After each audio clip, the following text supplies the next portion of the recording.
আমার চ্যানেলে তোমাদের সকলকে স্বাগত। আজ আমরা ক্লাস 3 রায়োমার্টিন প্রশ্নবিচিত্রা থেকে বাংলার দ্বিতীয় পর্যায়ক্রমিক মূল্যায়নের শেষ তথা 19 নম্বর স্কুল সলভ করব।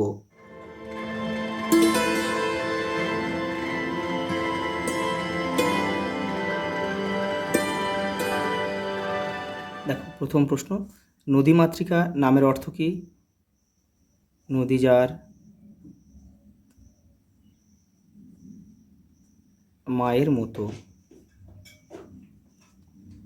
লেখকের প্রিয় তিনটি নদী কি কি ছিল?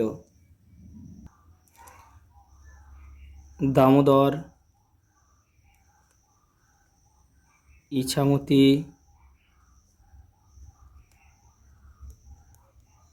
রূপনারায়ণ।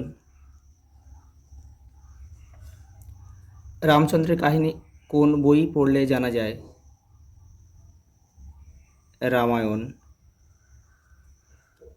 নৌকাটি কোন মহাসাগরের দিকে এগিয়ে যাচ্ছিল? ভারত মহাসাগর। ভ্রমণ শব্দটির অর্থ লেখো। বেড়ানো। লিপিকে দেখলে কারা খুশি হয়? গাছ ও পাখিরা। হাওয়ার সঙ্গে কে আসে? আঁধি ও বৃষ্টি। ঘন বনে ঝড়ঝাপটা তেমন সুবিধা করতে পারলো না কেন? তোমাদের বইয়ের 83 নম্বর পেজ দেখো। দেখো, ঘন বনের মধ্যে একসঙ্গে অনেক গাছ, ফাঁকা জায়গা কম, তাই সেখানে ঝড়ঝাপটা তেমন সুবিধে করতে পারলো না। এই পর্যন্ত লিখলে হয়ে যাবে। আরাম কবিতায় কবি ঘুম ভেঙে কি দেখলেন? কবি দেখলেন কবির বাবা মা,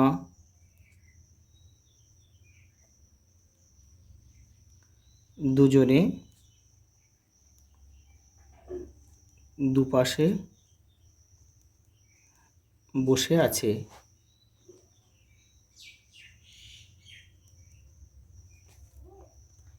পরেরটা দেখো, সাথী গল্পটি কার লেখা? অবনীন্দ্রনাথ ঠাকুর।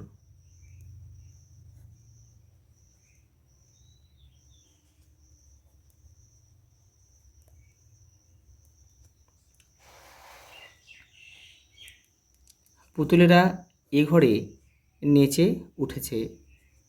যেদিন ঝড় উঠল সেদিন ছিল বর্ষার রাত।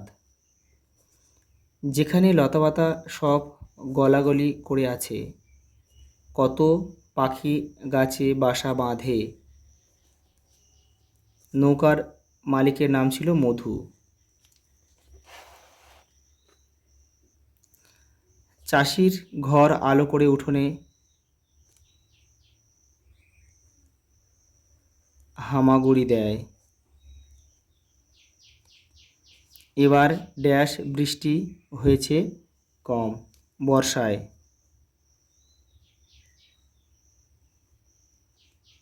হঠাৎ আওয়াজ করে ডিউক ঝাঁপিয়ে পড়ল জলে।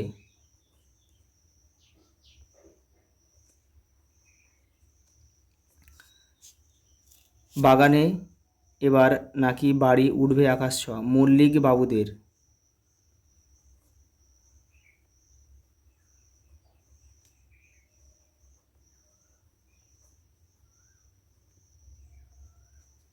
মেঘ আসে তার সঙ্গে আসে বিদ্যুল্লতা, অপরূপ সুন্দরী।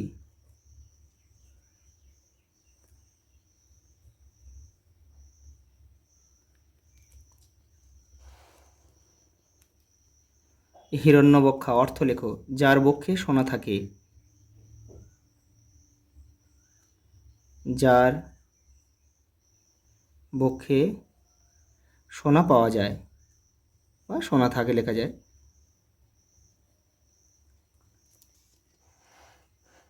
এবার আছে দেখো কুজন। কুজন মানে পাখির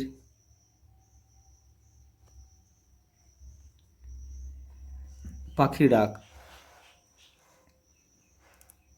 দেখো এলোমেলো বর্ণ সাজিয়ে শব্দ তৈরি করো। এটা হবে কি বলো তো? এটা হবে মহিষ বাথান। মহিষ বাথান একটা জায়গার নাম, মহিষ বাথান। এটা হবে ততক্ষণে।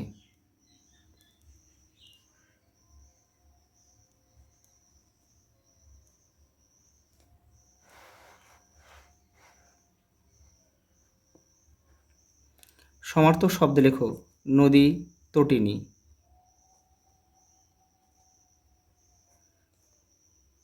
স্রোতস্বিনী।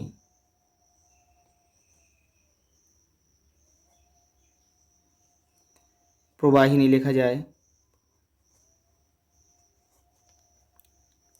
বাড়ি, গৃহ, ঘর,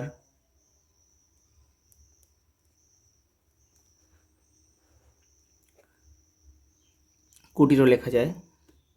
দেখো শব্দযুগলের অর্থ পার্থক্য দেখাও। দেশ, দেশ মানে এখানে রাষ্ট্র,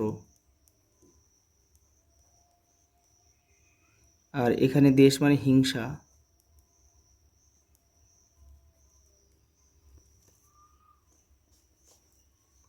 পরেরটা দেখো,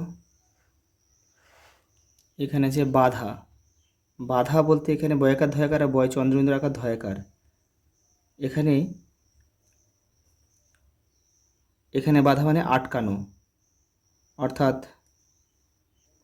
ভালো ভাষায় লেখা যায় প্রতিহত করা, প্রতিহত বা প্রতিরোধ। আর বয়াকার ধয়াকার বাঁধা মানে চন্দ্রবিন্দু চাঁদ রয়েছে, বাঁধা মানে বাঁধন, বাঁধন। এবার দেখো এখানে রয়েছে লাস্ট প্রশ্ন। গাছেরা আজও মানুষের কি কি উপকার করে? দেখো তোমাদের বইয়ের 64 নম্বর পেজে রয়েছে, দেখে নাও। তবু গাছেরা আজও কত উপকারী?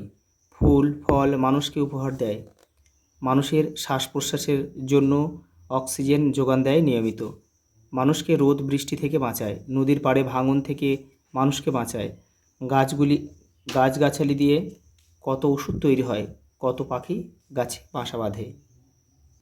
তোমাদের কিন্তু পুরো বাংলার সেটগুলো সব কমপ্লিট হয়ে গেল। যারা বাদবাকি সেটগুলো দেখোনি, চ্যানেলের প্লেলিস্টে যাবে, ওখানে কিন্তু সব সেটগুলো দেওয়া আছে, ওখান থেকে দেখে নেবে। আজ এই পর্যন্ত, দেখা হবে পরের ভিডিওতে।